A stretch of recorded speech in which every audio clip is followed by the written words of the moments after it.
Kakaibang lutong pandesal ang ating gagawin ngayon. Sa kahoy natin ito lulutuin.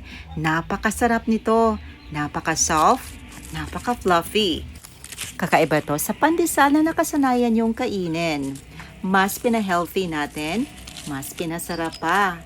Kaya bentang-benta to sa mga bata. The best itong pangbaon sa eskwela, pang merienda, at pangbenta na din para may extra kita. Tara, samahan niyo akong magluto nito. So sa ating bowl, naglagay tayo ng 4 cups of all-purpose flour. Make a well in the center and add 1/2 cup of brown sugar and 3/4 teaspoon of fine salt. 1 Bear Brand swak pack and 2 1/2 teaspoon of instant dried yeast. Nag-add din tayo ng 1 piece of large egg. At ito ang twist na ating gagawin. Since ipapahealthy natin ang pandesal, nag-add tayo dito ng malunggay. I-chop lang natin ito para maging pino. At hindi lang malunggay, mas ipapahealthy pa natin ito. Gagamit tayo dito ng squash or kalabasa. I-grate lang natin para mas may texture, masarap, at masustansya ang ating pandesal. Nag-add tayo ng 1 cup of warm water or adjust the amount if it's too wet or too dry. Depende sa flour na gamit nyo. Dito nag-add na tayo ng 3/4 cup of chopped fresh malunggay or moringa leaves and nag-add din tayo ng 3 tablespoon of grated squash. Mix lang natin until well combined and to form a dough. Pagkatapos, mag-add na tayo ng 1 tablespoon of premium margarine or pwede ding butter. Knead lang natin ang dough for about 10 minutes until smooth and elastic.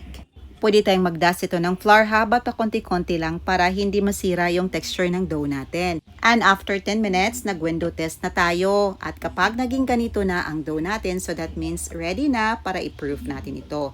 Nagpahid lang tayo ng oil para hindi mag-dry ang dough natin. Takpan na natin ito ng clean damp cloth and rest for about 50 minutes until double in size. And while waiting, magtosta muna tayo ng ating breadcrumbs. Pagkatapos, ating i-grind sa ating simplest grinder. Napakali lang talagang gamitin ito at very affordable lang.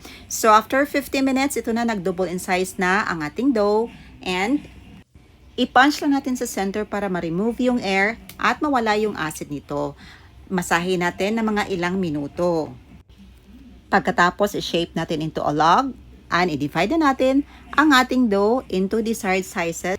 Depende sa laki ng pandesal na gusto nyo.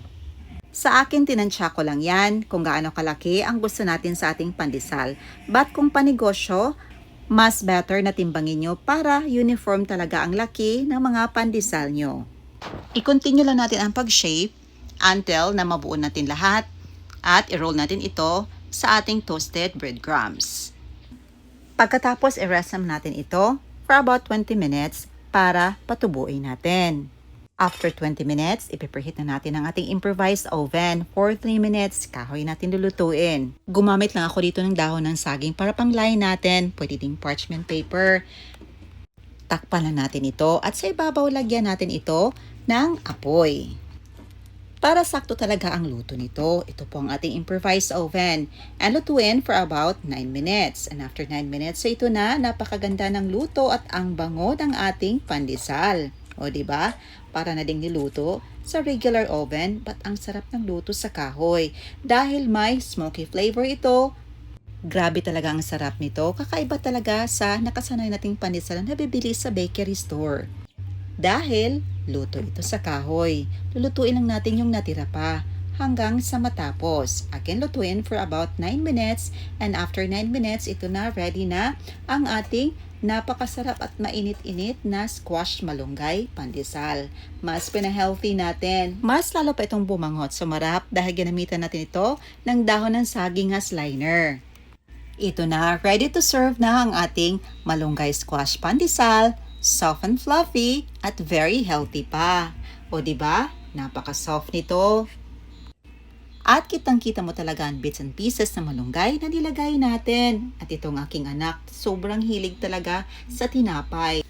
At sobrang pihikan pa sa pagkain ng gulay, kaya naisipan ko gumawa ng ganitong pandesal para mapapakain naman natin ng masustansyang pagkain ng ating mga anak. Ayan lang po. Thank you so much for watching at hoping yung subukan ng ating recipe. See you in my next vlog. God bless you all and stay safe everyone. Bye and enjoy!